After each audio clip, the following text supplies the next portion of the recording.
classes for groups. No, let's pause this recording.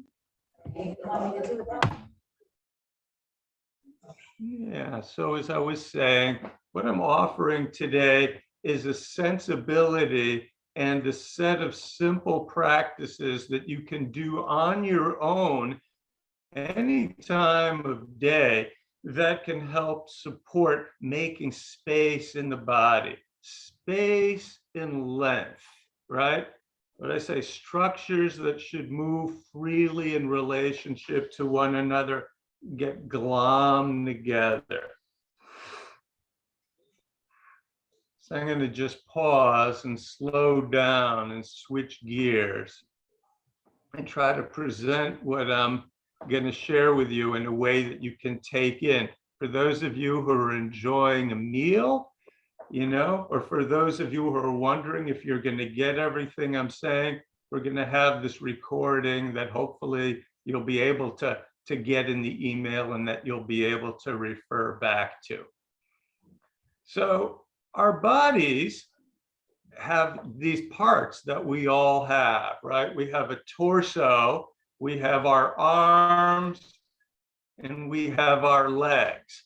And the main places where people get challenges in the relationship between the structures, right? Most of what I do as a massage therapist for 35 years, right? It's just a basic human thing. We gather tension in the joints. And so taking your hands and a little self massage, you start to move and make space here, right? So the ribs transition into the collarbone and then down into the upper arm and out the arm, right? And so I'm going to start with this one sequence, and through that introduce the principles that are going to apply to the whole rest of the body, right? So we have this one transition of limb to torso, right? And you can combine moving and having the hands still. I love seeing this one gentleman doing this with me. That's great, right? Or you can hold the limb still and just move the arm, right? But here's the other thing that's kind of interesting, that in our culture, having worked with a lot of folks who do physical therapy, no disrespect to the folks who are my colleagues here, right? A lot of times people focus on the one joint, but the limb functions as a unit. So if we're talking about the arm, you want to think about the relationship with the elbow and the forearm and the wrist in the making of space. I was talking with Linda on the phone last night, and she reminded me that a lot of the part of the challenge for folks with Parkinson's is in handwriting. Here comes someone. So here's a really great practice that I'll recommend to all of you, is you could take one hand and just gently squeeze at the forearm and the wrist, and then move the other hand, right? In just making all kinds of different shapes. And you can use an image, right? Imagining, for example, that you're moving your hand through water, right? And then imagine, that's right. Yeah, just making different shapes. And then you can, and if your hand, if you have something like a little tool, if it's hard to grip something, you can grab something like my phone here and just rub into places, right? Wonderful, sir. Where there's little tension here, right?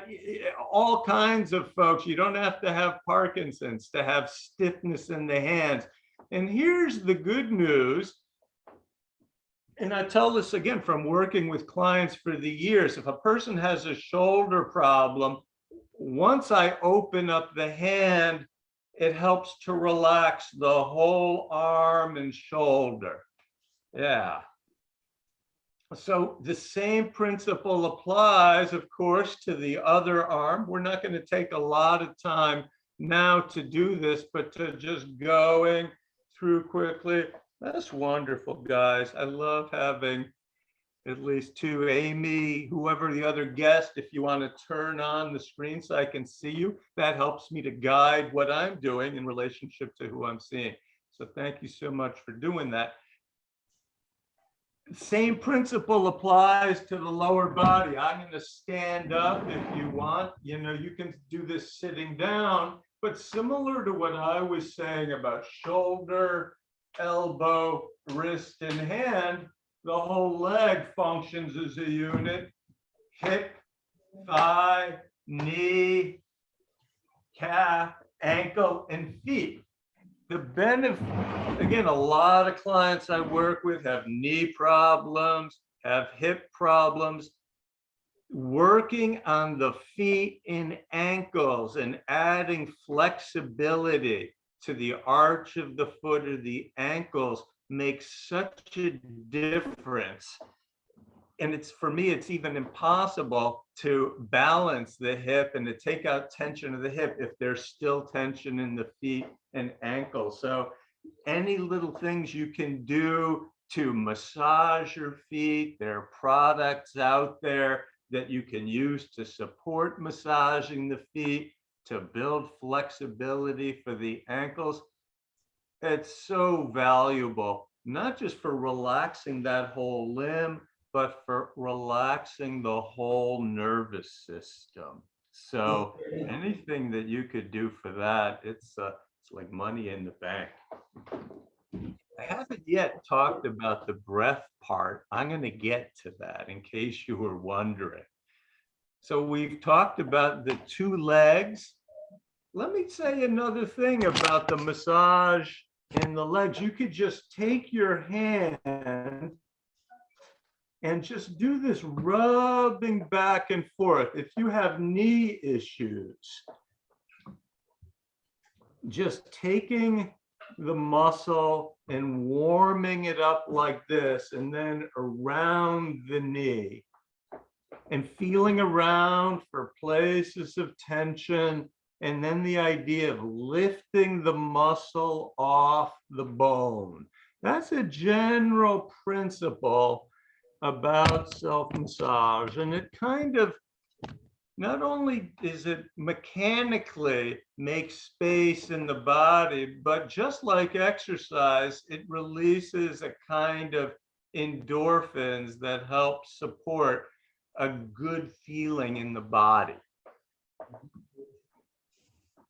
The head is not a limb like the arms and the legs, but it does have the same ideas of extending out from the torso. And we all characteristically get tension at the base of the neck and at the base of the skull.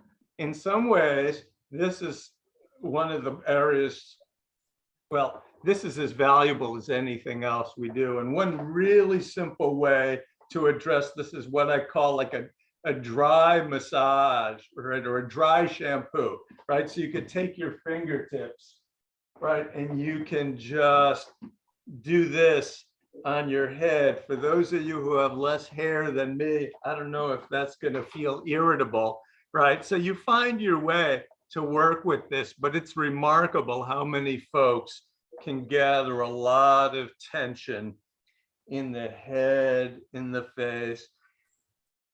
And then here, my friends, is the most exciting part of what I really want to offer you guys.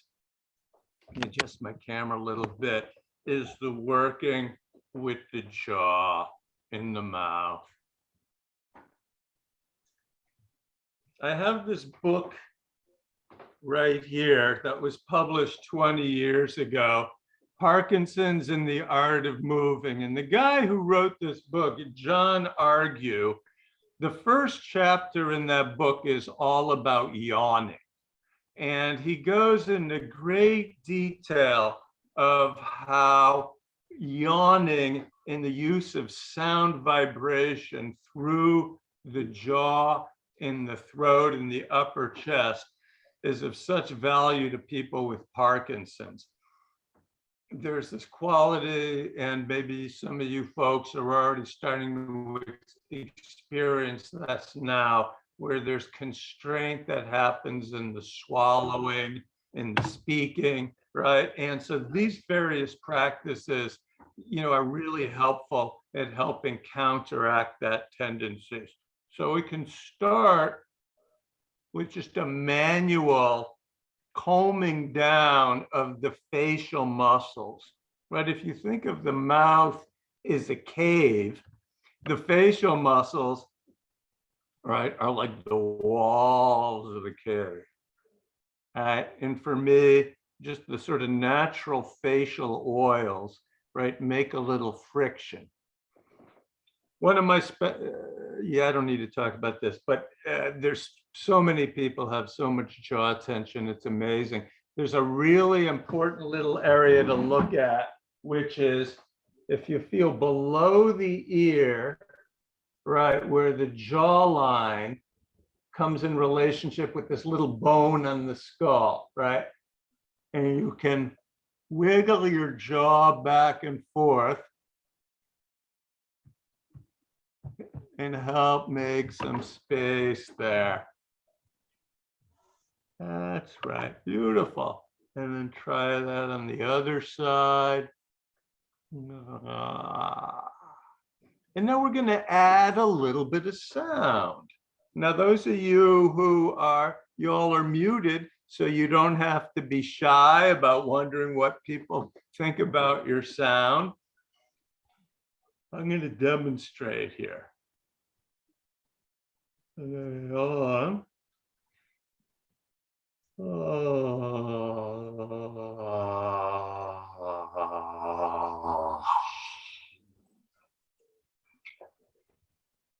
Living in Western culture and American culture, people have such a reflexive inhibition about yawning. Even sometimes when people are alone, they'll cover their mouth and say, "Excuse me." Here, so you have to cultivate the opposite instinct to find the yawn and stretch it out.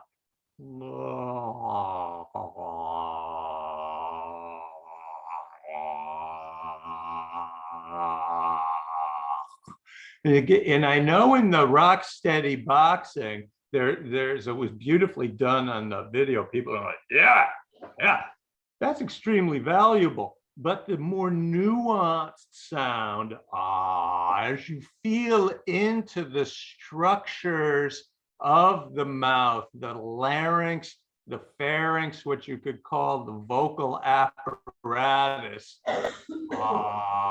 and get your hands down in here where the collarbones meets the chest bone.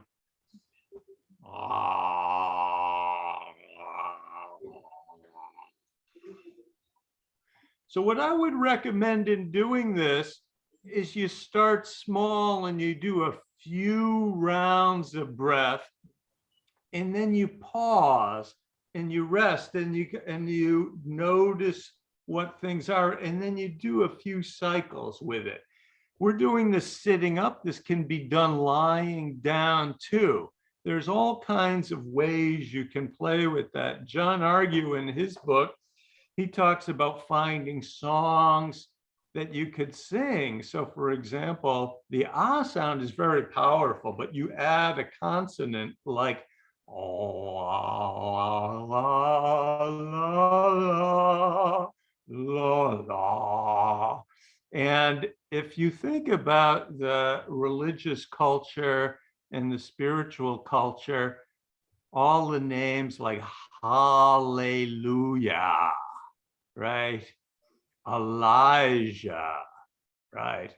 Allah, ooh la la, Eloheinu, right? The la is really kind of universally associated with gratitude and praise, which brings us to this aspect of the attitude of healing.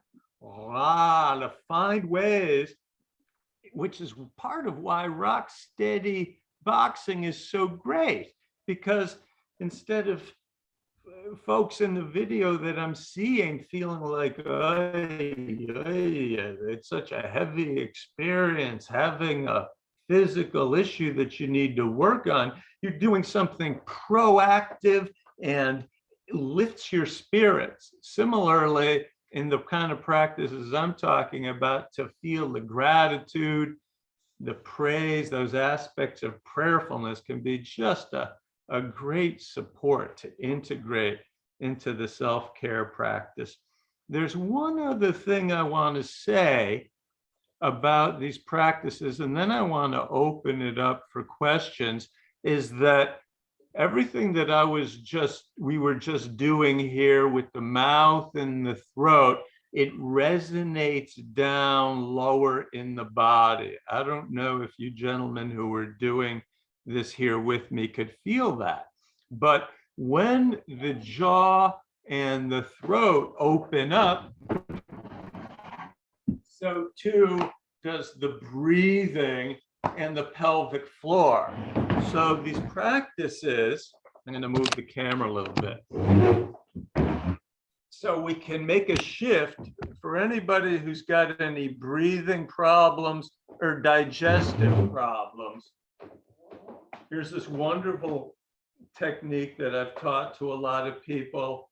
It's kind of a sandwich, I call it. On the left side of the body is the spleen and the pancreas, right? You can, with your hands, you feel down where the rib cage transitions into the belly, right?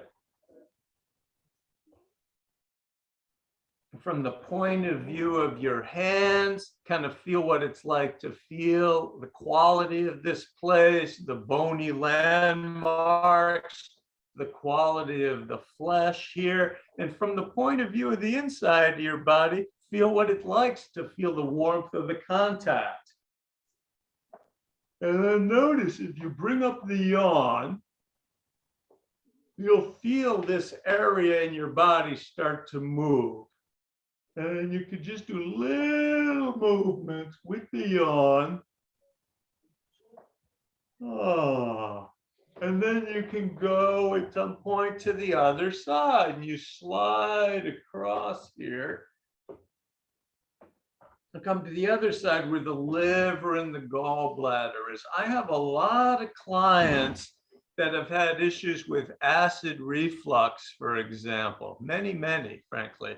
And anything that you can do through these practices that I'm giving you to relax the respiratory diaphragm. All right, and if you're relaxing the tongue and the throat, the esophagus, becomes more supple. That's right. So the combination of the sound, the breath, the awareness, and the movement. And then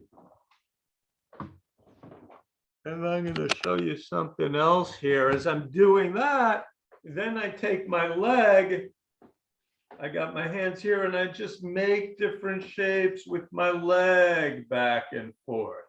I'm sliding my foot back and forth on the floor, making different shapes. Combining that with the yawn.